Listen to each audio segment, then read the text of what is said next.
Okay, yay! We are live. So, hey, y'all, it's Thursday, September 15th. And the last time I did a Parent Tech Talk, Facebook's very persnickety about you better start on time or early. So I'm like, I am not going to do what I did last time, which is start, stop, start again. So we're early tonight. So it gives people some time to come on in and join us. We do lives once a month. So it's not like we have some massive all-night following. Our following generally gets built over time. My name is Jan Edwards, and I'm the president and founder of Paving the Way. And who we are is a fierce disruption in the cycle of child trafficking. And we do that through educational and training programs. And tonight I have one of my dearest BFFs. She's a new BFF, but when you meet people and you just mash up and your souls unite, and that's who this woman is for me. So tonight I've got the extraordinary Toney-Butler. I'm going to let her say whatever she wants to say about herself, but I am just so thankful and grateful that you said yes to being on with us tonight. So why don't you tell everybody who you are, a little bit about you, whatever you want to share about your history and really what you're up to. And then we'll start talking about ACEs and PACEs and all the things. Okay, well, thank you so much for having me, Jan. And I love the work that you're doing with Paving the Way Foundation. I am Tammy Toney-Butler. I am a forensic examiner. I was an ER nurse for over 30 years. And currently I am the co-founder of Nurses United Against Human Trafficking. And I am the founder and president of Reflective Spaces Ministry. And I work with adults and adolescent survivors of human trafficking and adults and their children, taking a two-generation approach. And I also am a survivor of sex trafficking. It was only when I wrote an article published in the National Library of Medicine on human trafficking that I realized that I was a victim and that my mom would have been considered to be my trafficker. I like to preface that by saying that I don't fault my mother. My mother had adverse childhood experiences. She had her own childhood trauma, and that shaped and molded my entire life. So I'm a woman on a mission to halt the spread of child maltreatment and, specifically human trafficking, child sex trafficking. Yeah, it's beautiful. And you have like beautiful 5 acres down in Naples, right? The southwest portion of Florida. I have a 10-acre ranch. My husband and I actually sold everything we owned to follow God. A couple of years ago, we sold our sailboat, our home on the golf course, my FJ Cruiser, and off we went to live in a 576 square foot little tiny house. And again, I have 10 acres. I have a cow and cats. And again, it's like a beautiful place of reflection that survivors can come and be safe and process the darkness, and they can find the light. Yeah, it's really beautiful. So, I teased everybody to say PACEs. Do you know what PACEs are? Well, if you don't, join us tonight. So a couple of months ago, I did a Parent Tech Talk with a young lady by the name of Cindy Sanford, and we talked all about ACEs, adverse childhood experience scores. And much like you, it was a discovery for her to learn what had happened in her childhood was affecting her currently, because we don't really talk about that. And then how to work through it, right, to become powerful and utilizing the adverse experiences to propel yourself forward to do what you're here to do. You and I are both God's girls, so there will be some conversations around God. And, that's what she discovered is really everything that she processed and went through has really impacted her to be able to help others. She was on a self-discovery. So let's talk a little bit about ACEs. You're a SANE nurse, you're an ER nurse, you're very well trained in trauma. So let's talk a little bit about ACEs. Let's break it down a little bit as a little refresher. What is ACEs? What's considered an ACE? And what are some of the long-term impacts? I was on a call earlier today. I'm going to come back and ask you the questions again with our friend Lynn. And I shared the one sheet about the $453 billion that we spend every year on child maltreatment. So, I want to get that piece in there at the end. So let's break down ACEs. Let's look at the long-term impact, and then let's look at the economic impact. Okay. Well, Dr. Vincent Folletti, between 1995 and 1997, they had a study with the CDC and Kaiser Permanente. They had about 17,000 study participants. And it was actually a study about obesity. And then they looked at adverse childhood experiences, and or they discovered that these individuals had something in common, and it was that they had some type of child maltreatment or some type of adverse, what they called childhood experience. And they kind of grouped those into three categories. They were adverse family experiences, adverse community experiences, and adverse climate experiences. And then the adverse family experiences were subdivided into abuse and neglect and some type of household dysfunction. Right. And they realized that toxic stress and, this trauma with these ACEs score, and an ACEs score goes from like 0 to 10, and it's kind of like a cholesterol score for trauma. And the higher the score, that's not necessarily good. So you would understand that that puts you at risk for certain things. So that's why we care. And they found that if you had Ooh, that was some thunder. Sorry, I didn't mean to jump. I was like, whoa. Well, it's storming here too. I just want to say that. So so they found that a score of around 4 or equal to 4, that you had a likelihood that you were going to have some type of suicidality of 1,220%, depression 460%, and hepatitis 240%, and then COPD at 390%. Yeah. And because a lot of individuals smoke to cope. And then the ACEs score of 5 or more, they found that you had a 7 to 10 times more likelihood chance that you were going to use some type of illicit drug, and you were 3 times more likely to misuse prescription pain medications. And we know that that's having negative impacts on our economy. And I don't like to misquote statistics and things, so that's why Me neither. It's okay. That's why I'm looking to my right. And 34 You're fine. million children in the U.S. are affected by ACEs, and 2 out of 3 adults have 1 or more ACE. Hang on. Back up with the kids. Can you say that again? Yes. And that's why I'm looking at it to make sure I don't say it wrong, because it's crazy. No, because I'm like, I hear what I think I heard. Yeah. 34.8 million children in the United States are affected by ACEs.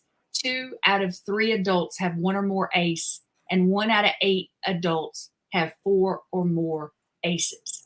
Wow. And then, yeah. And then when we look at in the terms of the economy, well, before I get there, let me tell you about me, because I have lived experience to this. Yeah. And I'll share a little bit about me. This might be triggering from some individuals, but just so that you understand my walk and my journey. And I was about in kindergarten age when I became pretty much a sex slave. And my father, he went away to Vietnam. He was deployed a couple of times. He was drafted. He was a teenager, I believe, like 18, 19. Came back, it wasn't the same. He divorced my mother, went on to become a police officer, and then he sadly lost his battle with complex trauma and took his own life. And we buried him on Father's Day when I was about 15, 16. And then of course, my mother, she had her own childhood trauma, and she is also deceased and actually died an earlier death of obesity, a complication of trauma, and also diabetes, which goes along with that. And then I was shaped and molded with trauma. So I lived with a trauma adapted brain and in survival mode. And much like individuals do with complex trauma, we cope with the shame, the guilt, the fear, and the regret by comfort seeking mechanisms. And those can be drugs, those can be alcohol, that can be food, that can be, finding a comfort in a stranger. Yep, And gambling, shopping, all of the things. yeah, Yes. all of the things. And that can open us up to a pathway of victimization. And with that pathway of victimization, it comes at a cost to our body. And the first thing that's raped, and make no mistake, childhood sexual assault or molestation or child sex trafficking is rape. And they rape your brain as well, your psyche, your mind, body, and your spirit are all connected. And it was that spiritual trauma that I had to heal so that then my body could catch up. And when I healed my spirit and through my faith, I was able to be mindful in the moment. I was able to be still and process. And I no longer, need a sleeping pill to get to sleep or a couple. And I no longer need a bottle of wine to wash it down. None of that stuff that's recommended. But I no longer need those things because I don't have the shame, the guilt, the fear, and the regret. And that's the work that I do on our ranch with survivors is I try to help them process our journeys because we all have different journeys, but we have such similarities with shame, the guilt, the fear, the regret, and some type of a lot of times some type of childhood insult, traumatic insult, or neglect, or of some kind. Right. And the downstream, effects of that are enormous on the body. There's studies out that show childhood sexual assault in women is directly linked to early heart disease and stroke due to the plaque development. And that is affecting our $6.4 trillion expected healthcare expenditures. And again, child maltreatment costs this economy $428 billion annually. Right. You have loss of productivity. There's these individuals are draining the economy instead of contributing to it. So the return on investment is great if we invest in prevention strategies, especially around human trafficking and the work that you're doing and the work that we're doing with Nurses United Against Human Trafficking. So that we can prevent this, so that we don't have the downstream effects and the overcrowding in our emergency departments from the youth suicide rate, the mental health crisis in our youth that's going on.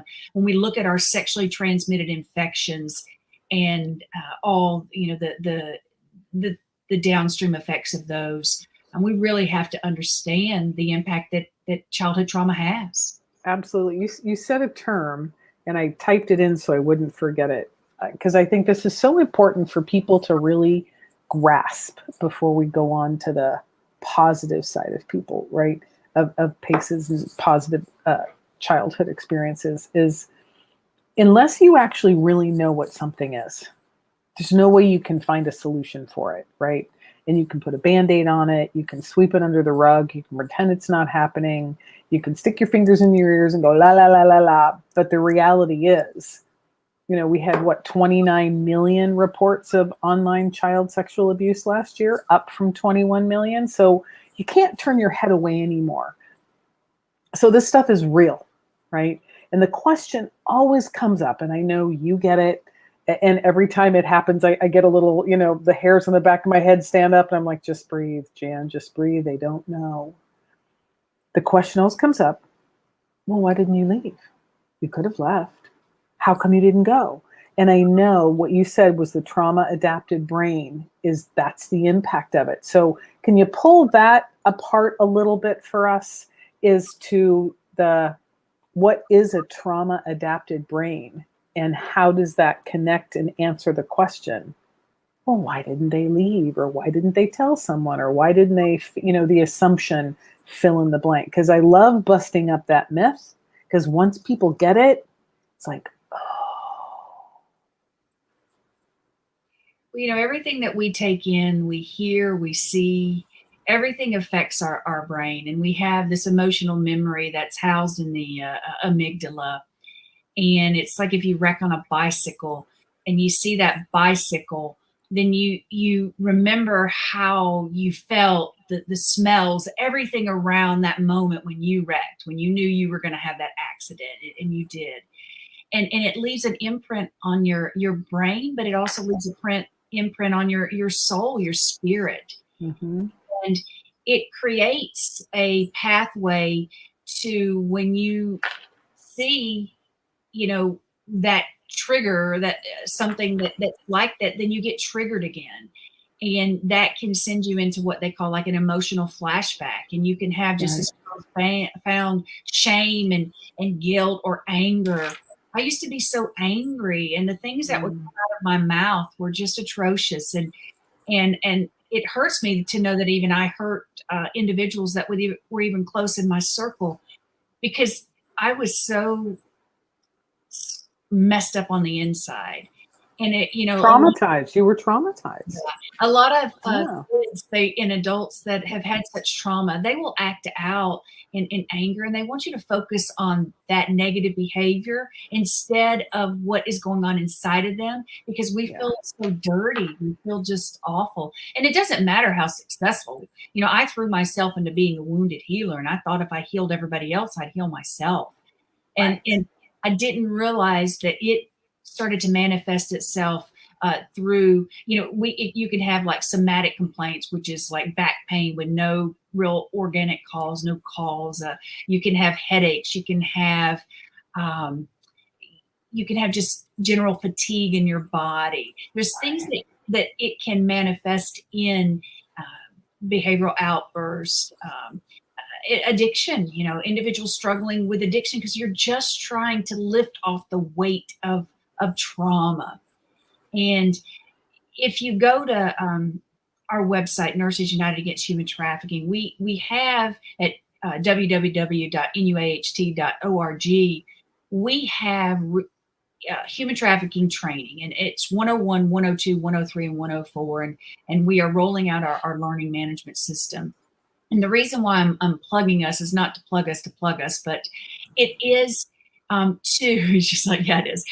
No, I want you to. That's the whole purpose. It's important people know what's available, because there's people from all walks of life, and one person's training may not resonate with them, but another person's might. And you guys are really focused on the medical community and making sure that they're educated and they're empowered, so they can, when they see it, the little red flag goes up and they go, whoa. This is not that. This is not an upset child. This is a child that may be dealing with trauma, and I got to ask a few more questions. That right there can literally save a child's life. That's right. And that's why our training is unlike a lot of the trainings out there, because I do have the lived experience, but I do have the work on the ranch, and then I have the background of the ER nurse for 30 years, and I was in medical publishing and stuff too. And then the forensic examiner piece. But the training, we have a 103 and 104. And 103 is all about adverse childhood experiences and the intersectionalities with sex trafficking and human trafficking. And then the 104 is all about trauma. And we show trauma bonds. I actually do something in there that you really get it, and you understand the weight of the trauma. And I'm kind of known for that when I do my presentations nationally and internationally. I'm known for the person with the apron and the person with the brain and the chain. And, and so it is in my training, and it will be up on our learning management system within a couple of days. We are launching all of that, and it's exciting because it's really great training that's out there, and it is so that you can. It's a great detailed head to toe forensic assessment, so that you can spot someone with a potential case of human trafficking if they don't disclose, and we know that they don't disclose. And why don't they disclose? It's because of what you were talking about. They don't know that they're victims. The minors, a lot of them, they have no idea that what is happening to them is wrong and that it's a crime. Yep. They have feelings for the trafficker. We want We have vulnerabilities. We want someone to love us. We want the father that we didn't have in that relationship, that bond. And when we are molded in toxic stress and our brain is wired kind of that way, we can seek out the uncomfortable. We can seek out things that are unhealthy. And Right. actually, you know, Pete Walker talks about the 4 F's responses, which are unhealthy responses to trauma, to the fight, flee, freeze, or fawn. And Okay, one more time. okay, Fight, fight, flight, flight, freeze, freeze, and or fawn. Yeah, yeah. Actually, Cindy and I talked about that. those are they have healthy responses in how you act when because your body's wired to protect Sure. itself. So you have the healthy responses, you have the hormonal dumps and things that happen. And if those hormonal dumps keep happening over and over again, and you keep getting exposed to that toxic stress and you live in survival mode, every decision I made was out of survival mode. Right. You know, even now, the work I do with survivors as well is what's healthy, you know, what's normal for us, what's okay, the first thing these individuals try to do when they groom us and mold us and try to season us to do what they want, they erode our boundaries. And so we spend a lot of time putting, healthy boundaries back. Yes. But that's kind of the work, segueing into PACEs, is that you understand the effect that toxic stress does have on the body. But damage done doesn't necessarily mean damage done, because especially the adolescent brain, it's so pliable, and it's we have neuroplasticity to where it can rejuvenate, and our body wants to heal. So when you have these positive experiences that kind of outweigh the bad, like maybe you have a parent that's not around, but then you have another parent that is works so hard to compensate, gives it their everything, and you have school teachers that pour into these kids, these throwaway youth, the unkids, the ones that society has forgotten. You have individuals that actually see them and actually pour into them and give them positive words, positive phrases, and love. Those can have such a profound effect. And there's a thing called PACES Connection and PACES Science. And they look at that, and they look at the adverse childhood experiences, but then they look at the positive. And they put a lot of articles out, they put a lot of education so that they can empower communities to be trauma informed, be trauma sensitive, trauma responsive, and understand the importance of our school systems, our governmental systems, our hospitals, the healthcare sector, everybody understanding trauma, its effects, and that we need to meet people where they're at. And instead of asking what's wrong with you, we need to say what happened to you. And Dr. Vincent Folletti has spent his lifetime working on this. And he has, showed, there were some recent articles he put out maybe in 2019 that spoke of the economic impact and a lot of money that they were saving by just asking and talking about trauma with the patients, and letting them disclose their trauma histories, and understanding and being empathetic and just actively listen. That's so important. It's just to actively listen and accept, not judge. Yeah. And I love actively listen, not judge. I'm typing all these little nuggets in the little comment section because, it's easy as parents. We know this. The moment your kid goes, I got a D, right? The anger flares up. What do you mean you got a D? We studied, all that. Instead of asking, it's like, take a deep breath. Mm-hmm. Okay, you got a D. What happened? Mm-hmm. Completely different. That sets a completely different conversation up. It has the child do the looking. And for them to begin to take responsibility for, well, you know what? I told you I was studying last night. I wasn't. I was actually playing video games on my phone. Mm-hmm. Right? That's taking personal responsibility for an outcome versus, well, you didn't help me study, so I got the D. It's a different world, right? It's just a completely different world. And, my daughter and I used to do her spelling, and I would have her close her eyes and see the word and then spell it, right? And this is say she was definitely got, hundreds on most of her spelling tests. But we took that time together, right? I made sure of that's the kind of time we took. And even, later on in her teenage years, when teenage years became teenage years, one would hope as kids get older, they remember those moments in time where their parents came through for them, that someone came through for them. There wasn't one event I missed that my daughter performed at, nothing. I might have been late to a couple of them, but I was there, the sports games, because they were a little later. But, I was there. That matters. And somewhere along the way, the brain will come back around and go, oh, wait, well, my mom was always there, or my dad was always there. You know what? That coach always gave me that little extra incentive, gave me that little extra push, that nudge, reminded me how far I'd come from when I first started playing soccer to where I was now. Those little moments in time. And it sounds like you're saying anchor to that too. Yes.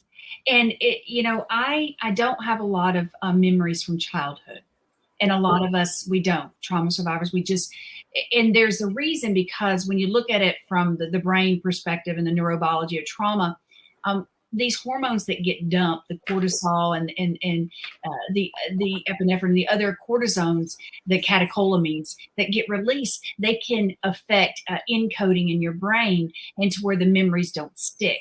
And if there's any alcohol or there's any substances involved, which is even the cases with our drug facilitated sexual assaults, then the memories can't stick. And, right. and then, we also disassociate to survive. But so I don't have a lot of memories, but I told my team and my husband, with the work that we're doing on the ranch, and why it's so important when we have Easter egg hunts for survivors and their children.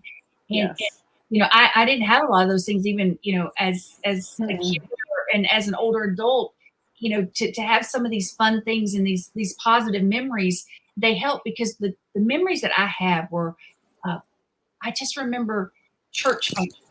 And I just remember that I would go to like a Bible study or something, but it wasn't that. It was like, I remember bobbing for apples, but really nice people, making sure they had food and just being nice to us. And it seems like they were, it was usually some type of faith-based involvement, but it created such a positive memory that I knew what right looked like. Yes. And also with my school teachers, my 6th grade school teacher, Myrtle Cook, and I'm saying her name and she won't care that I do. She was there for me, and she, I don't know where I would be without her. She just took such a special interest in me, and she knew something I think was probably wrong. I never would tell her, of course. We don't even understand it. And how do you tell on your parents, your mom? How do you tell that she knows what's going on? And that's kind of what made it human trafficking. I was the commodity. Yes. And you can't tell some of these secrets, because they're dirty little family secrets that stay in the family. And these kids, you're asking them to turn in their parent that they love, or their boyfriend, or someone that they love. Right. That's the only love they've ever known, maybe. Yes. Yeah. Well, and there's a collapse, I think. I've been talking about this. That experience collapses pain with love. Yes. Right. A particular kind of pain with love. And there is no distinction between the two. Right. And especially as in an underdeveloped child brain, there's just no, well, this is just how life is. The sky's blue and this is how life is. And it's, and it very much like labor trafficking. There've been, I've talked to several people that work in that space, and, there's 10 of them to a trailer, and, they get today if they're lucky, and when they're recovered, they're all like, wait, this was a great life compared to what I came from, having no context of what life was before. And I think that's where the trauma bond, answering the question of why didn't they leave? Well, I had no idea that there was anything else. right? There was no one to show me what else there was. And thank God you had your sixth grade teacher that gave you a sense of, Mm-hmm. uh, I'm not my circumstances, that the experiences you had at your churches, the Bible studies or the fall festivals, that they're left some positive imprints on you. And, I think that's important for parents to understand is our kids, what humans, I'm just going to call it humans, something happens and we make up what that means about us. Example, I'm late to pick you up. I call you and I let you know, right? There are 1,000 things you could make up about my relationship with you of why I was late. I don't care about you. You're not important. Clearly something else was more important. We could go on and on and on about whatever it is we make up about when something happens, when in reality, there might have been an accident in front of me. And I was going to be 15 minutes late. I did call, but it still leaves that thing for that other person, right? And then there's this, well, that's just who they are. When in reality, what happened was she was late and she still loves me. Yeah. Right? But we collapse with this. She was late. She must not love me, or she was late and she must, whatever. And as children, all of those things get imprinted on us. Yes. And even though we might say, gosh, I'm sorry, you got to see, let's, see how we can do better. The child might hear, I'm bad because I got to see. Right. That's not what was said. Right. But that's what they heard. Right. And let's flip it. If you're the parent that makes sure every Friday night, you got movie night and you have pizza night, and you do that every night, every Friday of a child's life, throughout life, you're going to disagree. You're going to not get along. There will be points in time when you do this. But you know what? There's that memory. There's that positive experience of every Friday night. I got to pick a movie and we had pizza and we had fun. Mm-hmm. But what do we have now? We have social media that's raising a generation of children. We sure do. Their phones, even the parents. There's no more family dinners. There's no more opportunity to sit down to where you have to sit down as a family and communicate and talk. And we've lost that. We are in our phones. We don't put them down. We carry them everywhere with us. Yes. And we don't even know how to exist without them. And I can't say it enough about how we have to look at technology's influence, especially with human trafficking and trafficking. We know that they are grooming these children. We know that they're doing it many at once because it's easy. Mm-hmm. And we know that they're preying on their vulnerabilities. And we lock our doors. We say, don't talk to strangers, but we give them a cell phone and we put it in their bedroom, and we just put the printer in their bedroom, and they go to and let them go to sleep with it. Yep. And we have to, especially in the healthcare community, we have to look at the socio-ecological model and how prevention strategies and how we could implement this primary and secondary and tertiary prevention strategies so that we can decrease the amount of children that are being groomed and exploited. And if they don't have the outlet for school and they weren't able to go to school, then because of COVID, we are going to really start seeing now the effects of that. It's going to start into our emergency departments, into our mental health clinics, of course, our opioid epidemic. And we have all these co-occurring crises, and people think that they are isolated, and they are not. They intersect. And it's that intersectionality that we have to understand, and we have to realize that there's points along those points along those pathways to where we can intervene. And if we intervene in children, and if we spot a victim of human trafficking, and we are mandatory reporters, it is child abuse, and they are coming into our emergency departments. And I actually just got off of a phone call with a member of the Department of Health out of Florida, and they were saying that they are seeing a rise in human trafficking cases and sex trafficking cases in the emergency departments. and even in the child advocacy centers. And they're Yes. looking at what we can do. So they are already starting to see it. And, you know, when educated appropriately, they can spot it, we can intervene, and we can stop the damage that's being done, because these kids' brains, we have the opportunity to intervene and get them out of that abusive situation. Their prefrontal cortex is, you know, we still have the capability to interact and have these positive experiences that offset the negative and stop the damage that's being done. But instead, we're mass producing victims, and on a scale that we cannot sustain. We cannot sustain it economically. It is affecting our Medicaid, our Medicare costs. It is affecting every aspect of our economy, even our juvenile justice systems. You know, there was information, and you can, the one pagers that I'm referring to, that Jan's referring to, you can find on our Nurses United Against Human Trafficking page. And she's put the link on the screen there. You can go under legislative initiatives, I believe, and you'll see the one pagers. And the National Institute of Justice reports that abuse or neglect in childhood raised the chance of juvenile arrest by 59%. Say that again. The National Institute of Justice reports that abuse or neglect in childhood, ACEs, raised the chance of juvenile arrest by 59%. And the likelihood of criminal behavior as an adult increased by 28% and violent crime by 30%. And we know that in 2017, the economic cost to house one inmate in California was $81,000. That's more than was a year's tuition at Harvard in 2017. We are mass producing these victims or perpetrators. If we stop and look at the root cause of the supply and the demand of the victims or the Johns, the ones that are buying the sex, then this will affect supply and demand. Start addressing this, and the technology component, whether it's facilitating sex trafficking or whether they're being groomed off of it, one of the ways that it's facilitating it.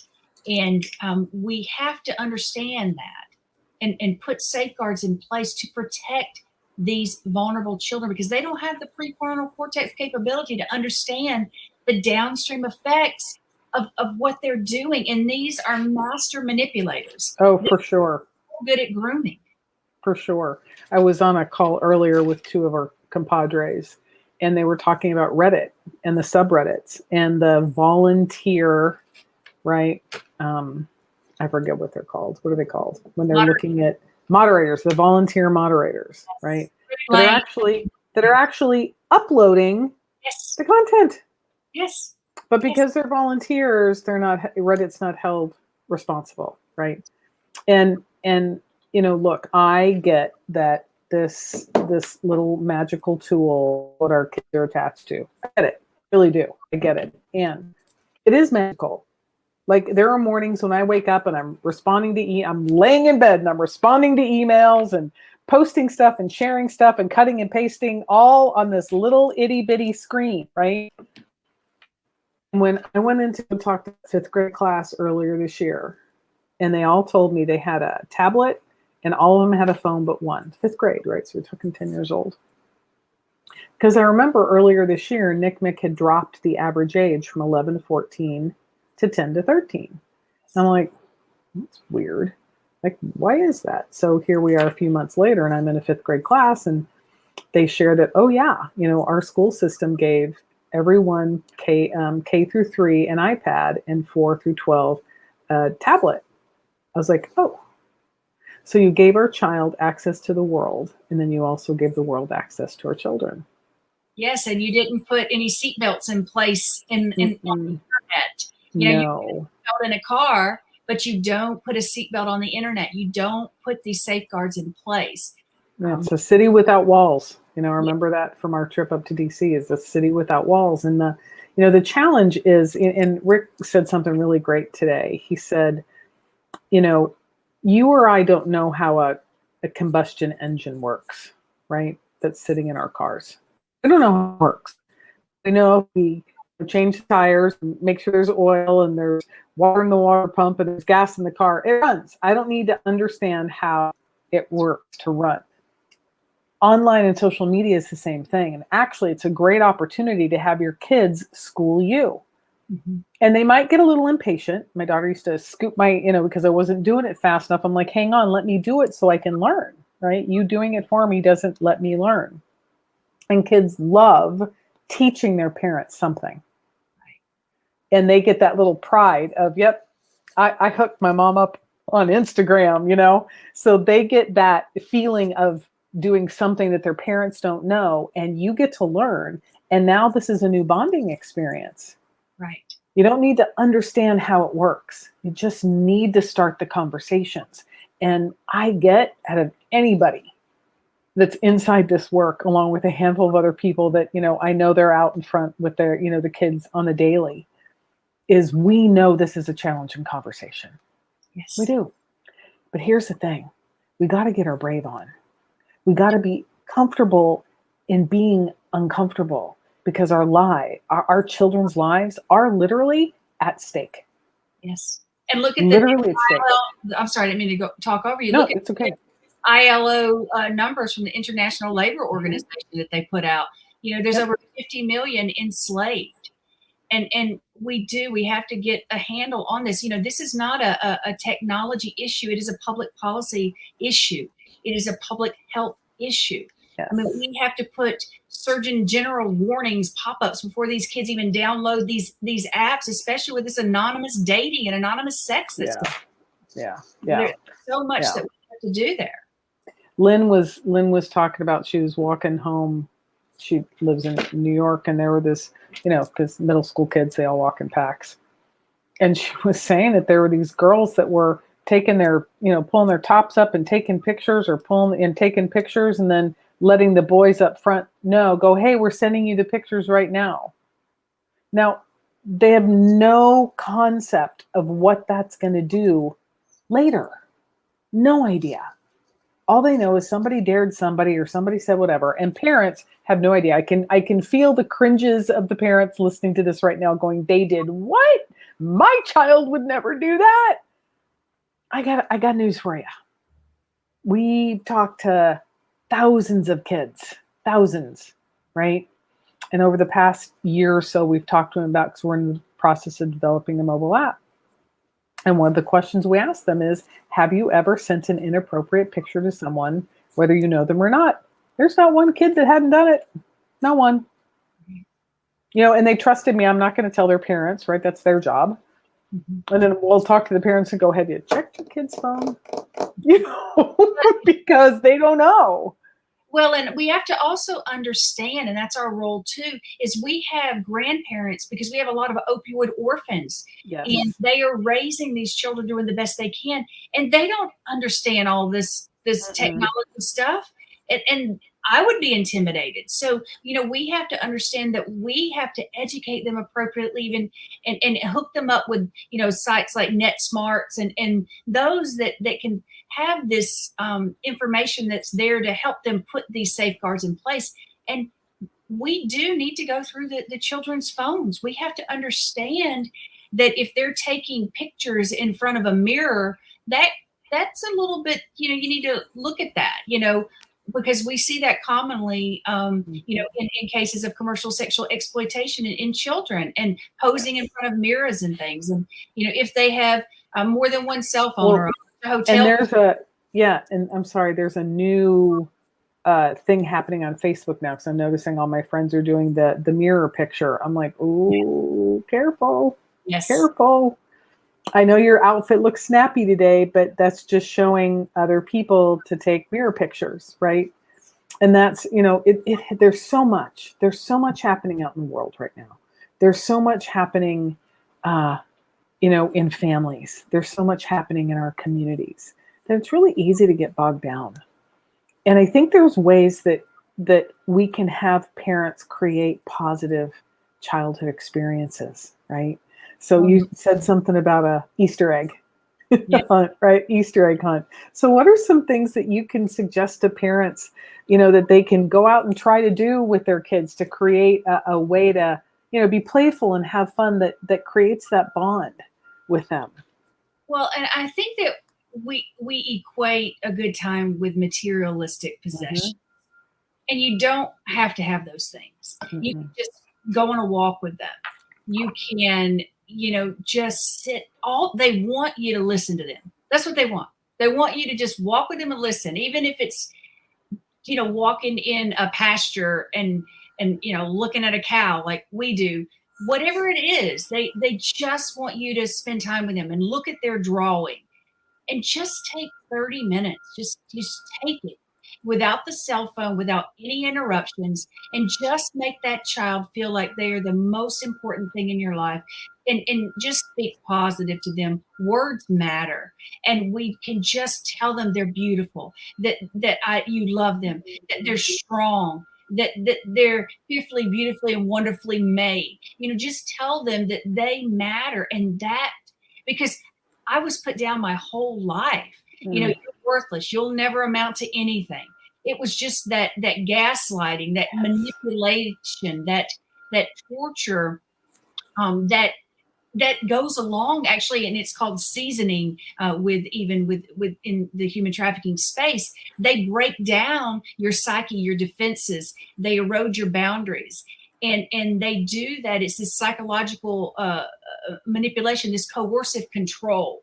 And technology is facilitating this coercive control, because even our children with the cell phones, there's a lot of intimate partner violence going on, even with our adolescents, with dating, digital dating abuse. We look at our violence against women. We look at so many platforms of hate that are spewing up all over the internet, and it's contributing to our society not being safe. These mass shootings, so many things that have this technology component.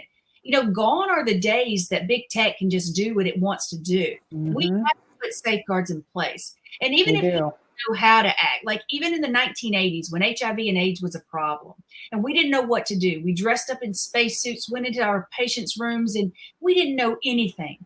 And then we passed legislation like the Ryan White Care Act, and we moved AIDS from being a fatal condition to a chronic condition because we acted, we did something, we started. We just have to start. And I know the way. I know the way in the healthcare sector. Just follow us. Follow us at Nurses United Against Human Trafficking. We will help you. We will show you the way. Put protocols in place. Screen. Do our trafficking training. And let's stop this mass production of child victims. And we have a moral and ethical obligation to protect God's children. Yes, we do. We do. So I love that what you said about, go for walks. And I think, because you are the founder, you and Franny are the founders of United Nurses United Against Trafficking. What are some things that healthcare workers can do to, have that positive impact be with those kids? Because that might be the only highlight of their day. Their parents might be whoever their parents are, right? Not positive influences. Who knows what's happening at school? But what are some things that the nurses and the caregivers can do with just those small moments they have with these kids? Every encounter that we have matters. You do not know what is going on inside a person. You don't know their journey. You don't know if they've got so many rocks in their apron that it's so heavy that they just can't lift it off of them. And one more rock, one more bad word, one more shameful moment that they feel is going to send them over the edge to suicidality, to completing that and dying by suicide. And you don't know if you're the one person that may speak that positive word into them. And for most of them, it's just seeing them. So many are invisible. No one notices them. They don't speak to them. They don't acknowledge them. Just asking them, talking to them, sitting there and being present in the moment with them. And talking about their school, what they like to do, what activities. Just a dialogue and literally looking them in the face and just literally seeing them. It's just seeing them and being present. Acts of love. I mean, on our land, we We just, we provide food and have community eating, and we have a free, little food pantry and things, and we just show love. And Mm-hmm. reparent by committee. That's using a term out of Pete Walker's book. Is just reparent by committee and realize that it does take a village, like Oprah said. We have to look at how we can assist single moms, how we can assist individuals to take the weight and the burden off of trying to parent alone. And let's put safeguards in place. Even let's meet Maslow's basic hierarchy of needs. Yes. Just ensure housing, just ensure food, ensure clothing. And, just if you're a teacher, if you're a coach, just understand that every encounter you have with that child matters. And you may be Yeah. the only one planting a positive seed. And I can tell you, those are the memories that I have. And that is why I'm standing here or sitting here today with you, is because of those positive experiences that help to outweigh the bad and to give me hope. I had hope. And that's what I want you to understand with PACES and PACES science. There's hope. There's hope that you can deal with the aftermath and live in the aftermath of trauma, and you can go on a journey to wholeness. And we all get there at our own pace, our own time. It's all individualized. It can't be rushed, and we No. need the support. And we do want to succeed. We do want to. I'm just now figuring out who I am in so many ways, because I'm now living without trauma, without the survival, living in survival mode and survival Right. responses. Instead, I'm actually making decisions from such a healthy place now. And I realize so much how trauma just affected everything I did in, my career in the emergency department. I thrived on the chaos and the drama. And I thought if I got caught up in that, maybe you wouldn't notice how messed up I was, Right. Right. And I think everyone's in that space right now. It's like everybody's, like the duck, it just looks like smooth sailing on the water, but underneath we're all like, whoa, and we keep saying it's okay to not be okay, but we don't know what to do after that. And I think that's a really important piece. You and I talk about, we all talk about a lot, but the moment that child or that woman or that young man recovered, that's just step one. Whether they choose to leave the life or something happens, they were whatever that is, that's just step one. Yes. And I was in the event last week for Samaritan Village, and they really did a great job kind of walking everybody through what that looks like. And I would be curious, and you said it a couple of times, the people that spoke life into you. Right. Those individuals that gave you a positive word that, hey, great job on that A today, or, just those little moments. We have no idea what's going to stick in their brain and what's not. But if we keep feeding those positive moments, that's something for all of us to cling on to. When I see sunsets, I think of my dad. Because every time we'd be out the barn, you're feeding a horse, that's generally evening time and it's sunsets. And he would make me stop. He'd be like, come here, come here, come here, come here. Look, anytime I see a sunset, my dad's with me. Yep, that's right. And that's the kind of stuff that we want to leave with our kids, is that they're looking at, seashells and remember going to the beach with us and finding seashells as kids, or building sandcastles, or something as simple as going out and looking at the different shapes of the leaves of the different trees on your property. It doesn't have to be, like you said, I love that. It doesn't have to be, stuff or going to do something. It's $120 now to take a family of 4 to the movies. No, let's go for a walk. It's better for our health anyway. Right? Pick up some trash. See what you can make with the trash. There's all these really cool things that you can sadly find on YouTube, but they're taking plastic bottles and plastic straws and all kinds of things and making jewelry and bags and brooches and just some cool stuff. And kids love doing stuff with their hands. They love being hands-on. So there's a variety of things. We just have to get a little creative to have that space be available for our kids. And we have a wonderful family that volunteers with us as a family. The entire family. One of our See? events, the whole family, even the kids, and they were all serving, all there together, serving together as a family, volunteering and spending that time together. And I just think that that is so important because it teaches you to give back. It helps you to understand the value of things. Mm-hmm. And you know, we live very simply on our land, and simple is wonderful. And you know, it's about being outdoors, looking at a sunset, being still, being mindful in the moment. We Yes. we need to get away from the chaos and the noise and the stimuli, and we Mm-hmm. need to sit quietly and understand that we can, you know. And that was the thing for me. I used to could never be still. I could never be in a quiet environment because I did not want to be alone in my head. My head was not a good place to be. I mean, the brain has like I get 60,000 it. thoughts a day, and a lot of them are negative. And then you add in the trauma, and it's just a mess.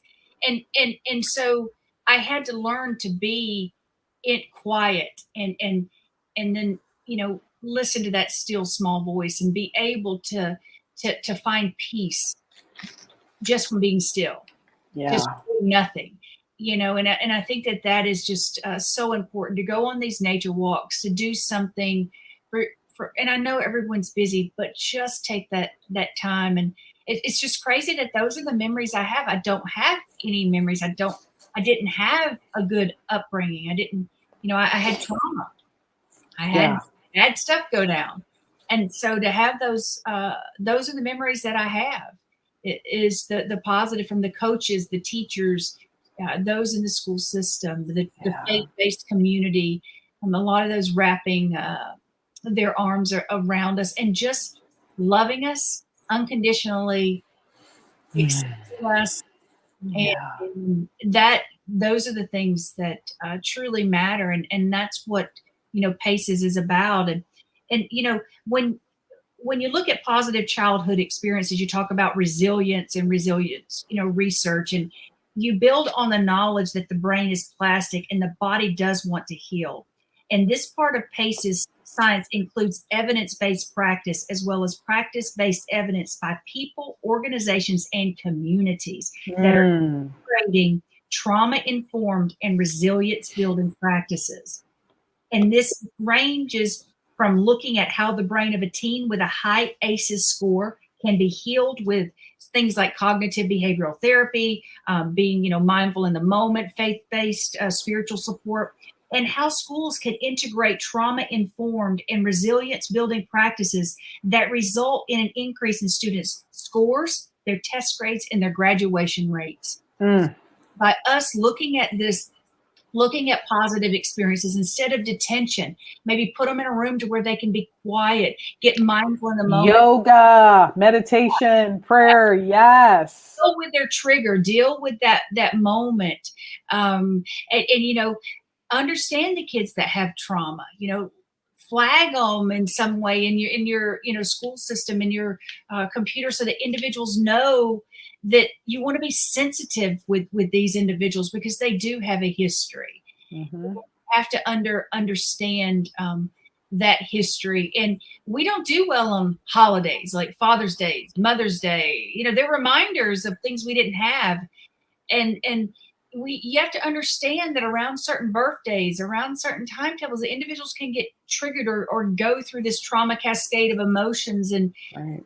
and have that emotional memory come out to where the shame, the guilt, all of it, they're just overwhelmed with all of it again, and they're reliving it.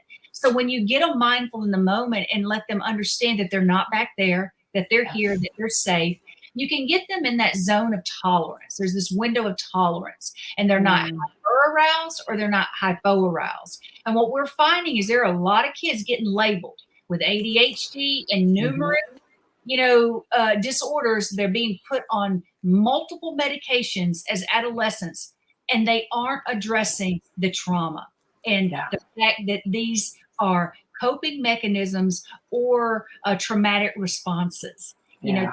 because of toxic stress. So we really have to understand that and get ahead of this. And I think there's a school out in California. I know Dr. Nadine Burke Harris is doing a lot of work in California. Yes, she is. A school, I want to say it was in California. I have it. I don't remember, but they've implemented this, and they are actually showing a very promising results by looking at PACEs. Nice. I love it. So we are down to the last few minutes, my friend. So we talked about some things that medical can do, and as I want you to share just a little bit about. I'm going to put the Nurses United Against Trafficking website up again. Just talk a little bit about that, and then I'm going to have you share a little bit about Reflective Spaces Ministries, and then we'll close out the evening. Perfect. Well, Nurses United Against Human Trafficking, again, I am a co-founder, and Dr. Francine Bononeri. And we believe strongly in the education of healthcare providers that is built by a healthcare provider and survivor-led in this case. And we have case studies. We have 4 modules, and all of this is free. It's included with the membership. We just ask that you join our membership. It's an annual membership, and you can get access to our learning management system. And what I want you to understand is 50% of the proceeds, half of the proceeds that we bring in from the memberships go directly to my ministry, Reflective Spaces Ministry. And what that does is it helps me to provide a long-term trauma-informed care for these individuals to meet their Maslow's basic hierarchy of needs and continue the free healing ministry and the trauma-informed work that I'm doing with survivors all over the country. And it's just helping us to meet their basic needs and to work 2-generationally with adults and the children. And so you are, by contributing to Nurses United Against Human Trafficking, you are directly contributing to survivors of human trafficking. And we do want to launch scholarships with Nurses United Against Human Trafficking as well. And everything, we just flow it back in. I've given up everything. I've given up all that I have to follow God and to do this. And again, I'm living it. I'm walking in it, and I need you all to come alongside us and to help us. Absolutely. Absolutely. So I'm going to put our website up here one last time. And just, Tammy, thank you so much for sharing your knowledge and your wisdom and your heart and your passion. I know, people are always like, Jen, your passion's infectious. I'm like, well, if you knew what I knew, you'd know why I don't sleep a lot at night, right? I just so appreciate you and your friendship and your guidance and your prayer warrior sisters. And, I'm Jan Edwards. I'm with Paving the Way Foundation. And I will say, we are doing a little by little campaign this week for every contribution up to $50. It's matched 50%. So that means a $10 contribution becomes $15, a $20 becomes $30, and a $50 becomes $75. And we have until Friday at midnight to keep doing that. I will put the link in the comments below after we post. So thank you all that attended this evening. Thank you all for going to be watching the replay. And just know that one conversation at a time, we can turn this around. This is actually solvable. So I wish you all a great night. Tammy, again, thank you so much. And you'll have a good weekend. Bye.